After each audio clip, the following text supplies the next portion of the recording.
Close it out tonight, a Barbecue Central Show guest Hall of Famer. He blows it up all over YouTube with his cooking videos. He does cooking classes, has written a number of cookbooks, and he's done a few nationally shown infomercials as well. But most importantly, someone whom I love to talk food with. So we race to the hotline and welcome in friend of the show, Sam the Cooking Guy. Sam, how are you, buddy? I'm wonderful. And about 10 minutes ago, I said to, wait, why can't I center myself? What the hell's going on here? There we go.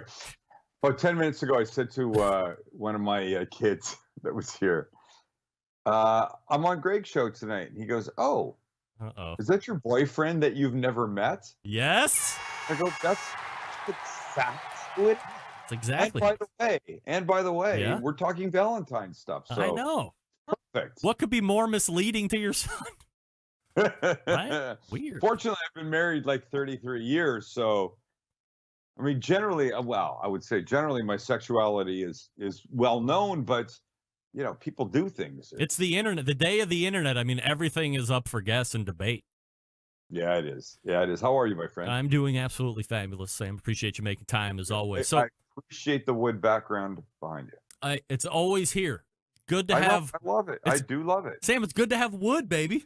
Hey, before we get into the topic tonight, I was watching a video of yours from a few weeks back that involved an ingredient, dry vermouth.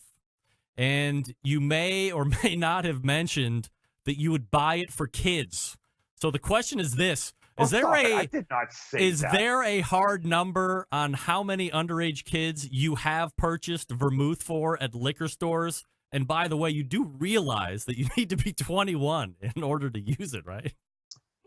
What you don't realize is that I'm from Canada, and where the province of British Columbia, where I'm from, the age is 19. Guess what? So while you may call them kids, up there we call them adults. And we have laws in the United States, Sam, and that's against the law. I'm not admitting to any. I'm not going to cop to any of this. It's all right on the YouTube video. I don't think I said I bought vermouth for. Look, you think I made that up? I walk into a store that sells alcohol. Yes. There's some younger kids outside. Yeah. You think they're looking at me going like this? Hey, mister, would you buy us some vermouth? We need to make a risotto dish for my mom. That's not happening. Let me paint a scenario for you. Go ahead. Let's say I was said ne'er-do-well or malfeasant, kicking it on the curb in front of the liquor store, and you walked out. Said you are. And I'm like, damn, is that the dude from YouTube that makes all that delicious food? He was saying I needed vermouth to really hammer out this recipe, but I am underage. Sam, will you go in and buy me a bottle of Martini and Rossi dry vermouth, ASAFP? If the little rat said to me, I want to make that little chicken piccata thing, and there was that moment when you gave it a little splash of vermouth before you added the capers and the whatever, and then you plated it beautifully. If he had that kind of rap, honestly, I might buy it. Really? Assuming he looked old enough and told me that he was without his identification. Got it. As long as he lied right, you're in. I'm there. You're there to broaden his palate. I mean, you're not there to contribute to the delinquency. Nobody's getting shit-faced off vermouth, and if they are, then shame on them. They should skip the vermouth and go right into rehab, probably. That's your huffing. You're huffing like paint crap. I mean, whatever those things come, those spray things at that point, right? Sam, I didn't know if you... We shouldn't make light of, because that happens, and I feel bad for people that get in that situation. But yes. Thursday is Valentine's Day. Attaboy. A day for lovers. All different shapes and sizes. Lovers getting ready for Valentine's Day. I mean, you can take the bag way out. Maybe you've made a reservation at a restaurant because you don't want to do any work or anything like this. I know you're totally against that. So here's my line. I go like this. You can always just take money out of your pocket. Right. Doesn't matter how much. Let's go out. And that's like honestly, I feel like that. And I don't want to offend anybody that has dinner plans. Sure. Maybe they've got special ones. But I do think that's like the douchebag night out. Easy way out. Of course it is. Yeah. So what are we Look, recommending? I recommend you cook. And I know you cover this. Mhm. Y- your followers look for ideas. I think if you're a guy, and we're both guys, and I do know that a lot of your audience are male. Sure. You have to cook what the female wants that day. I don't care what you want, it's not about you. And definitely, if my house is anything like many people's houses, a big ass ribeye with about an inch of fat all the way around the outside, that is not cutting it. Yeah. It's not going to make it. My wife, who now loves a ribeye, Mm. her favorite, her favorite, is a fillet. Ugh. But don't do that. You're going to piss people off. Now you're going to make some guy Why? go grab like a 12-inch freaking, a tomahawk ribeye and cook it for the girl. And she's going to be like, well, I do like other things, and maybe you could have made me a. I don't. I'm just saying that If day, she wants look, a ribeye, you've do got the rib. Or if she wants 364 other right. freaking days, Greg. If she wants a filet, then she gets a filet. That's fine. When you say it like that, it sounds weird and creepy. It does. It does. Quick, JD, how many L's are in fillet? 2. No. 2. Right. Fillet. So look, I do this. I would make a fillet for Kelly because I know that's really in her heart. Yes. In her heart, right? When it came off the grill, and I'm a big fan of off the grill these days. Big fan. Yep. I got my game down out there. And let me just say to your audience, the key to sous vide you still there? Yes, it's called multiple shots. Okay, I'm sorry. I'm an expert. You went away, and I thought everybody went away. No, relax. Okay, I appreciate it.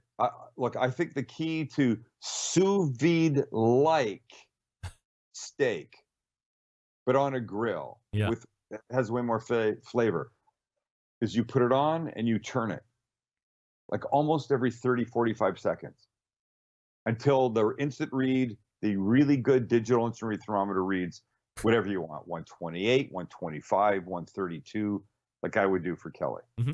If you continually turn it, it will not get this layer of gray here and gray there and just pink in the middle. It'll be perfect all the way around. Okay, that being said, here's what I like to do. I like to take that perfect fillet. I put it on a plate that already has cauliflower mash on it. Mm. Are you into that? Love it. I think it's fantastic. It's great. And this is not a Me Too movement. It's nothing sexist. But I will say I think most women appreciate the cauliflower mash versus a potato mash.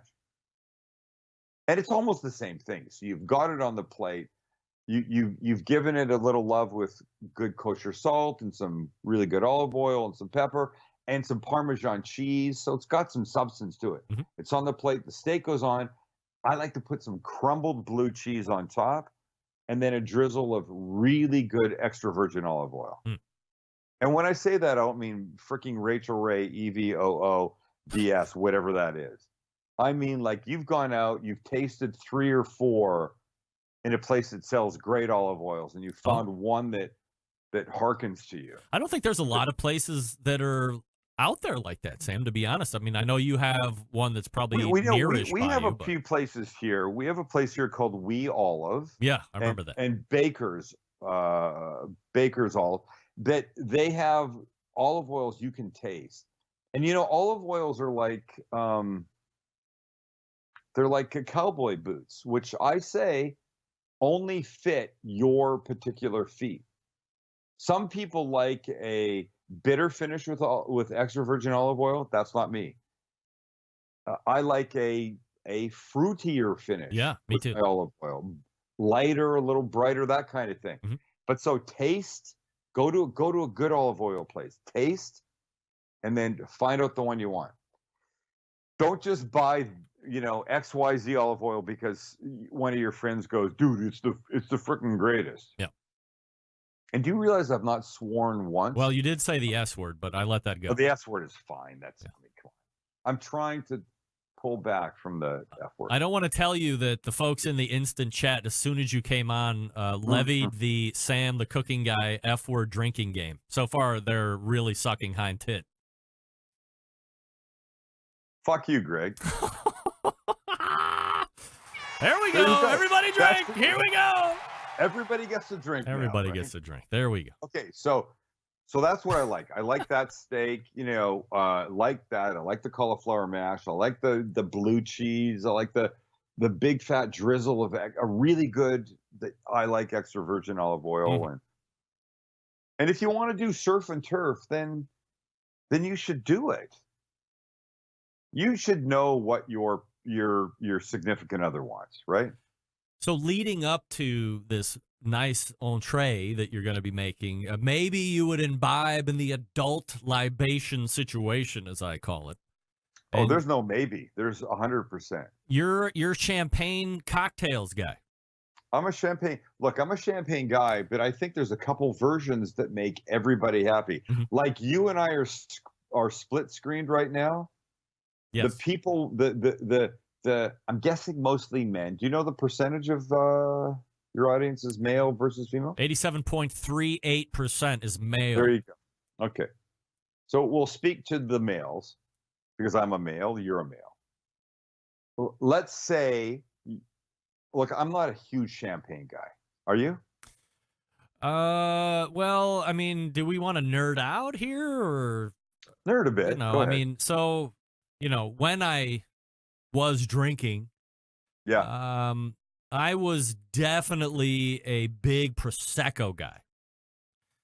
So, I mean, if we're going to break down what's champagne and this and that and the other thing. So, in America, it's sparkling wine. The champagne is only coming from a certain region in France, but Prosecco is the Italian sparkling wine, and I find that to be absolutely tremendous. Okay. So if I'm doing any kind of a champagne cocktail or a fuzzy wine cocktail, it's Prosecco for me. Okay, so that's not my jam. Okay. I'm not going to do that. All right. I mean, I'll drink a little. I'll have a sip or two, but I don't really like bubbly stuff. Like, I'm not a huge beer guy. I want a cocktail. Yep. But if I was doing champagne, because my better half wanted champagne, I would make a slightly traditional champagne cocktail. Take a champagne flutes, you drop a cube of sugar in it. And the only problem there is that you either have to go to like your parents or grandparents to get cubes of sugar. Or my house. Because the only people that have them, or your house, or you go to the store and you buy like 800 of them in a pack for like $2, but still. You'll be good for life. You never go away.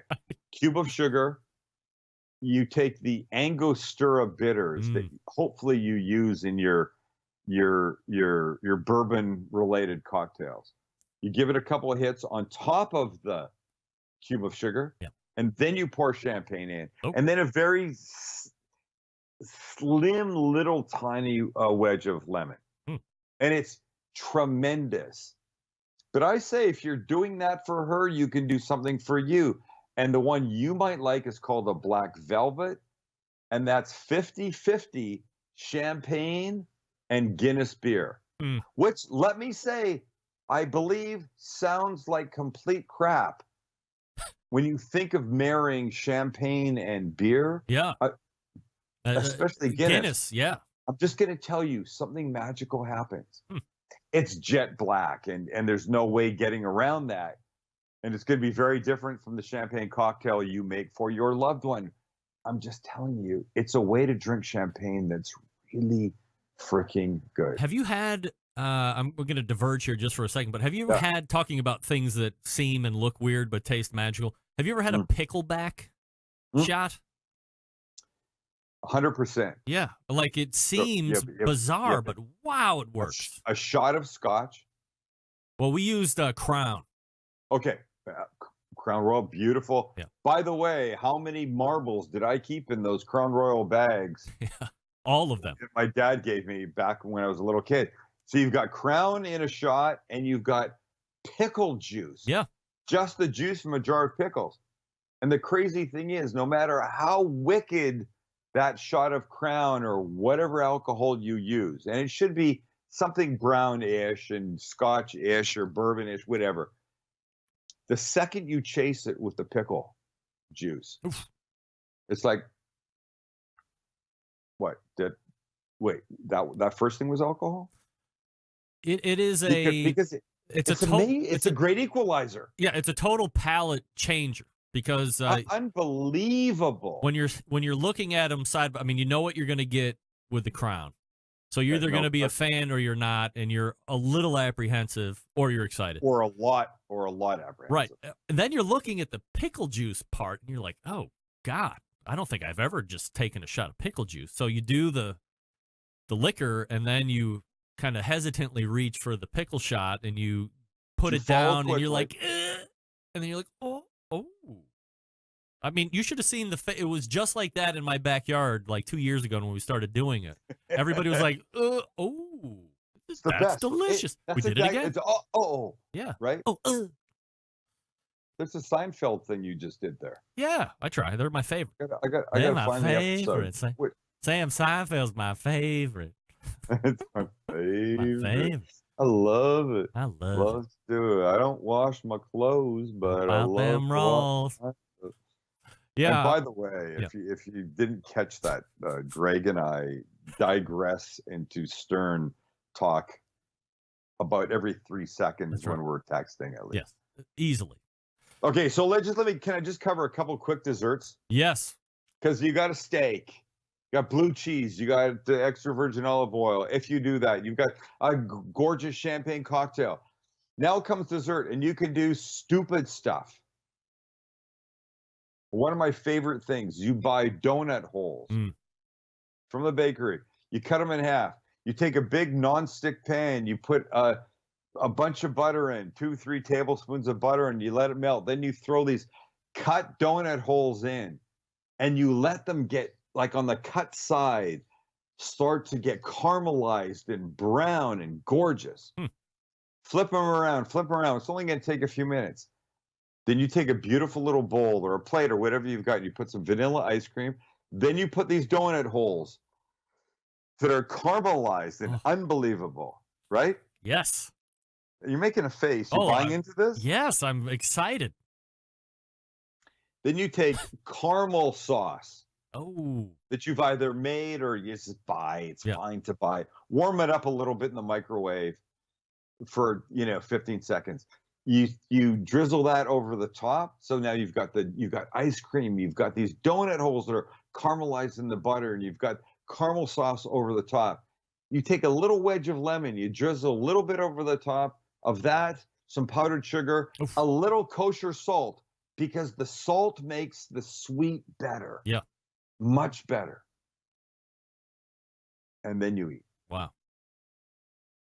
Delicious. Donuts, butter, kosher salt, caramel, powdered lemon sugar, juice, powdered sugar. I mean, it's incredible. Or you make a fake creme brulee. Fake creme brulee. All right. You buy those little Kraft pudding cups. Who makes those things? Is it Kraft?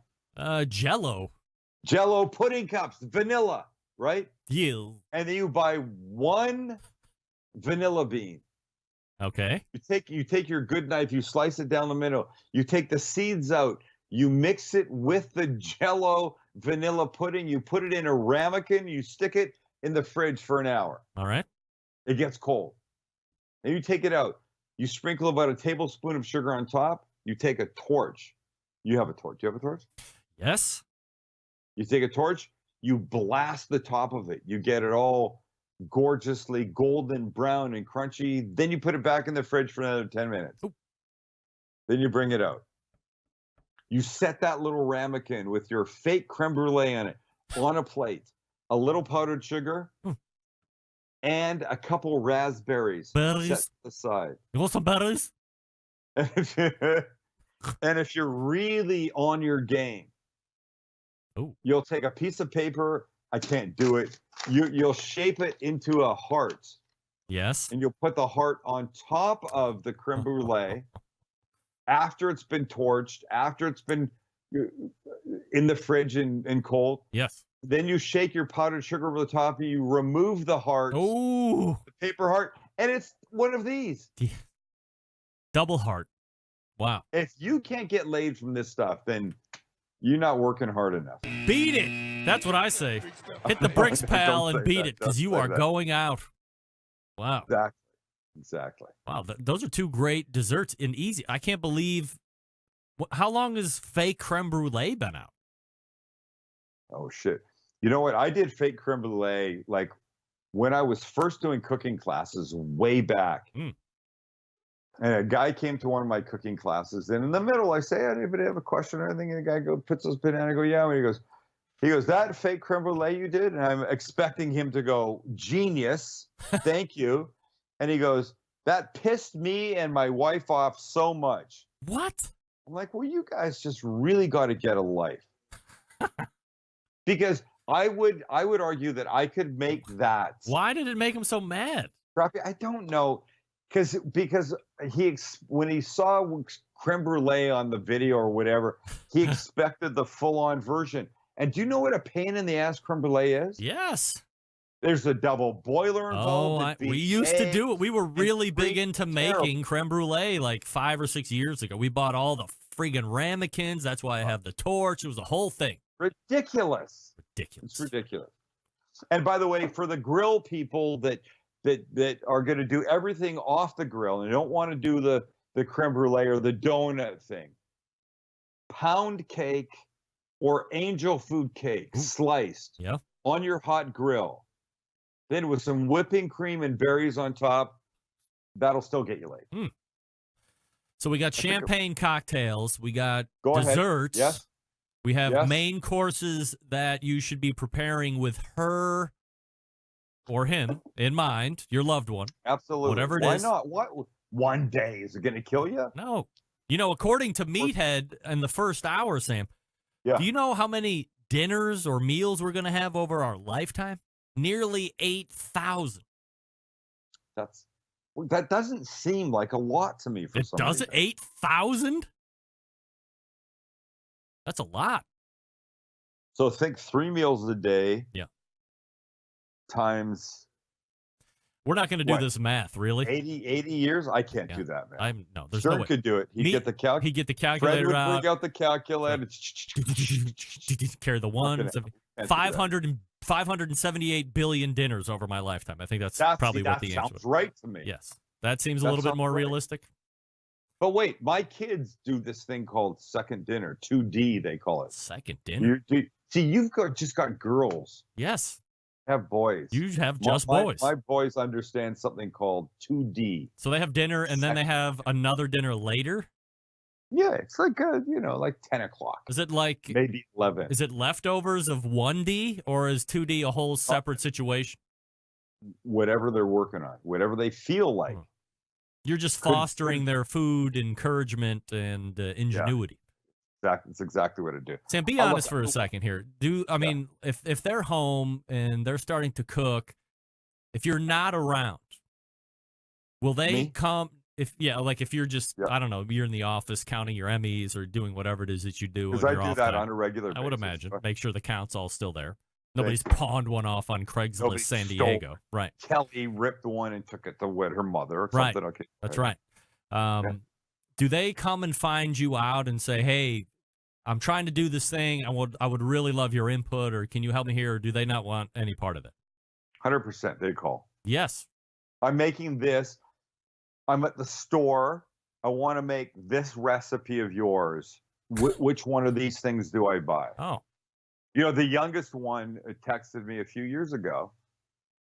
He was still in college, and he goes, Kim, I'm making this steak thing, blah, blah, blah. And somewhere in the text was, my steaks are frozen and blah, blah, blah. What do I do? I go, okay, put the steaks in the fridge and think about this for tomorrow and just go buy some freaking burgers or something because it ain't happening tonight. It was a stir fry or something. Sure. Last question before I let you go. Go ahead. How's the taco place go? Not tacos.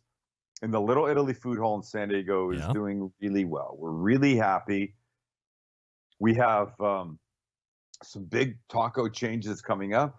The meatloaf taco. Yep. Sam's meatloaf taco is coming off the menu at the end of this month. Yep. And it's being replaced, not because it's wrong, because it doesn't sell, because it sells like crazy, because you have to continually change things. Evolve, right. It's a menu of 11 things. Well, we've added tots, so now 12. And our tots are ridiculously amazing. Are they homemade? No, we buy frozen tots. Uh-huh. But I'll tell your viewers this. We cook our frozen tots. We deep fry them for 3 minutes exactly. We take them out. We let them, drip for like 10 seconds. That's all it takes. And then we season them with ranch dressing powder. Huh. And I'm telling you, they're some of the most dope, stupid, freaking amazing things you've ever had. And now we're working on a campaign to encourage you to order items off the menu like pulled pork or macaroni and cheese or a fried egg and put them on your tots with the hashtag, show us your tots. Very nice. I see what you're doing there. That could go viral. We hope. So, but new tacos coming up. Meatloaf's going away. Cheeseburger tacos coming up. Curried egg salad's going away. A lamb taco with a parsley, tomato, cucumber salad on the bottom, tzatziki, and then this marinated lamb with cumin and lemon juice and garlic. I mean, it's fantastic. It's fantastic. Do you, at this point, want to share where the break-even number of tacos is over the course of the day, or what? Why do we have to do this? Okay, if I sell 8 tacos a day, we're breaking even. Fine. Okay. Do you see how easy that could have been? You do. Do you see how easy that could have been? Where is the fascination with this, my friend? Because I'm a show, Sam, I don't know if you knew about it. I'm celebrating my 11th year of live shows, by the way. I think I do know that. Yeah. This show is somewhat, from time to time, entertaining. I have some really great guests on here, but always great guests. Mostly, I'm trying to be a vehicle of information. So, if you think people watching want to know what my break-even is, why are you asking me to explain myself, and then you're just blowing right over the top of me? Give me a second to get my stuff out here. Go ahead, say what you have to say. Maybe there's a guy in Tulsa who had fancied opening up a taco-style restaurant, maybe a not taco, but something along the lines. And he's like, I just don't know. Oh, I'm tuning into the show. Well, maybe this guy who's doing it right now might be able to say, well, if I sold X amount of tacos, now we're at break even, and anything after that is gravy, or anything that is cream on the coffee, as my Belgian friend. But look, there's so many variables. I'm not asking you like what are Mr. gross Rempy, revenues, or as Siri calls you, Remp? Mr. Remp. Yeah. There's so many variables. How big is your location? How many employees do you have? Is it a standalone? Is it a brick and mortar? Are you in a food hall? Are you a stand at a farmer's market on Saturday mornings? I mean, there's too many things. Or maybe, like John Dawson is saying in instant chat, maybe Greg is just rude and nosy. Maybe that, John. Thank you, that. John freaking Dawson. Maybe that's that. my man. Okay. Well, I mean, I could not ask. Tell You're John telling Dawson. him right now. He's in instant chat. You know this. Tell John Dawson. Yes. To reach out to me, and I will send him a Peace, Love, Make America Cook Again T-shirt. All right. I mean, I'm not necessarily. I'm not really political. I mean, if you want to make a political statement with "Make America Cook," I mean, that's certainly your choice. I think pretty much anybody that watches me knows this is not a political statement. Right. I had a guy say to me, "Hey, I saw your Make America Cook Again stuff. So you're Republican?" I went, "No, He goes, "You're a Democrat?" I went, "No." He goes, "What are you?" I go, "I'm Canadian." It's not a political statement. That's all. It's a culinary statement. That's it. John Dawson, I will send you one of these if you reach out. How do you reach out? Go to the Facebook? Oh, he doesn't do Facebook. Go to thecookingguy.com. Right. Hit the email button. Contact right there. Right. There you go. See, John, I want a picture of him, and I want a picture of his thing. I don't want somebody lying about him. I don't want somebody trying to get a free shirt. No, nobody's trying to lie to be John Dawson. I can tell you that. In the meantime, well, I got a pretty good idea, but I can't say that 100%. We're talking with Sam, the Cooking Guy. You can find him at thecookingguy.com. Go to YouTube, subscribe. Be one of the almost, 500,000 subscribers that you guys have now? And you are rolling. Max says we had 500,000 subscribers on February 24th. So close. He said we'd hit 250 today. Mm-hmm. Is today the 11th? Today's the 12th. Okay, he said we'd hit 250 on the 11th. Yesterday we did. Wow.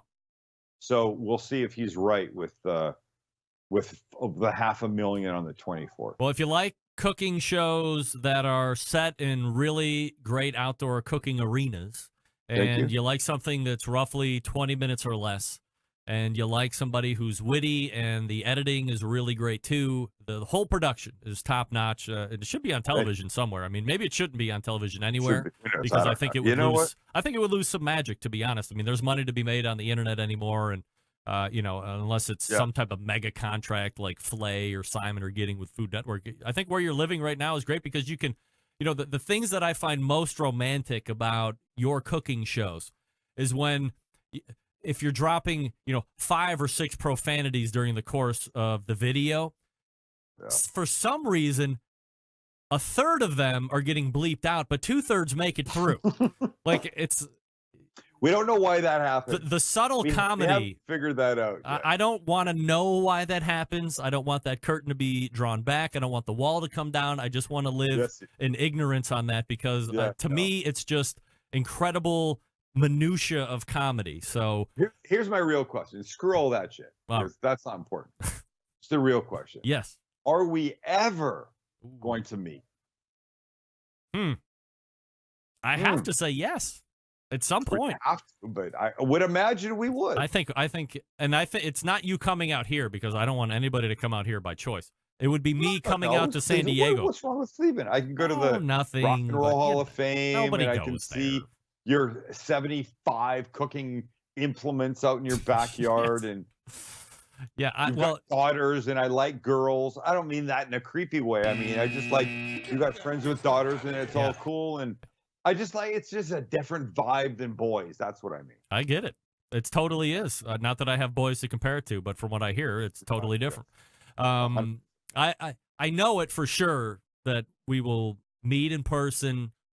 We'll do a lot of cooking together. There's no doubt about it. And the time will be probably sooner than you think because finally the girls get older and they're getting out of stuff and going on to like the next steps of life. So all of a sudden, that means free time for me. Enough of going to the games on the weekends and weeknights and all that. God. Do you think I'm made of money, you stupid kids? There's only so much a parent can do. God, I love you and I want to support you, but give me a break for Christ's sake. Get out of the house. Right. Leave. Go, you stage around. In the meantime, you can find Sam the Cooking Guy at thecookingguy.com. And if you're going to be in the area and you want to try Not Tacos, go to the website nottacos.com. Right? Easy. Let me say this. There's a very good chance our weather here is better than wherever you are. And I don't know where you are. I mean, I know where you are, Greg, but I don't know where your viewers are, but there's a very good chance we have better weather than most of you. No doubt about it. Sam, always appreciate the time. Happy Valentine's Day to everybody. Thank you, brother. You got it. There he is, Sam, the Cooking Guy. Killing it, as always, pulling overtime, which I certainly appreciate. And there you have it.